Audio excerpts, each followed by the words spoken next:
This is the 5-Minute Youth Devotional Reading with Alex Sarria.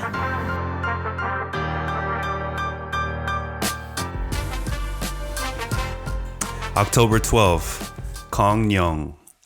Colossians 3:25 says, "But if you do what is wrong, you will be paid back for the wrong you have done, for God has no favorites." Kevin Carter won the Pulitzer for photography in 1994. The image he captured did not go unnoticed. A starving child was about to die, and a vulture was waiting for him a short distance away. Carter had taken that photo in 93 in Ayod, Sudan. The country was suffering one of the biggest famines and was involved in a bloody war. The little boy was just 65 feet from the village and wore a bracelet on his wrist that read T3. T was the symbol used to refer to severe malnutrition.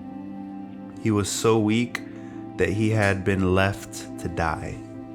The photographer waited for the vulture to open its wings and attack, but it didn't. So he took the picture and left. He left without helping the child.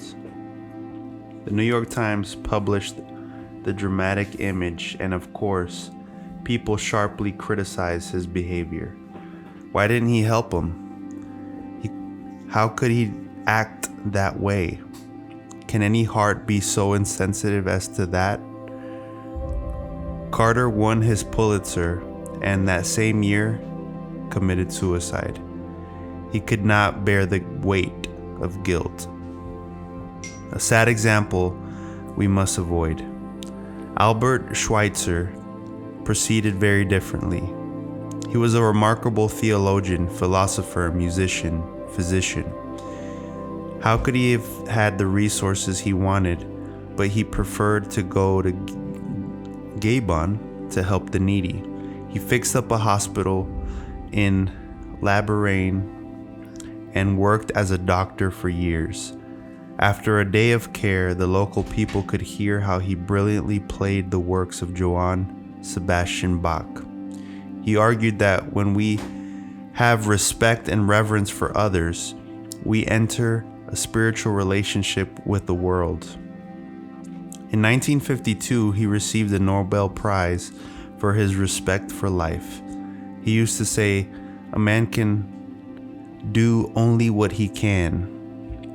But if he does that each day, he can sleep at night and do it again the next day." A true example to follow. The truth is that Kong Nyong, the Sudanese boy, did not die that day. He overcame his hardships and lived for 14 more years. We don't know if he knew about that picture or the impact it made. We don't know who helped him get away from the vermin and cared for him until he got better. Maybe an anonymous Schweitzer. We don't know if he was happy or a good son.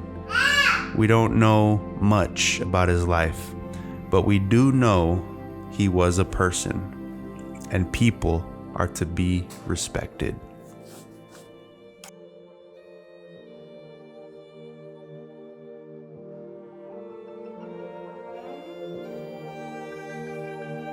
Thank you guys so much for tuning in. If this was helpful for you, please share it with a friend. And if you haven't already, please subscribe. Always remember this: walking with God is the greatest thing you could ever do. You are His priority. Make Him yours, and you will always live out your purpose. God bless.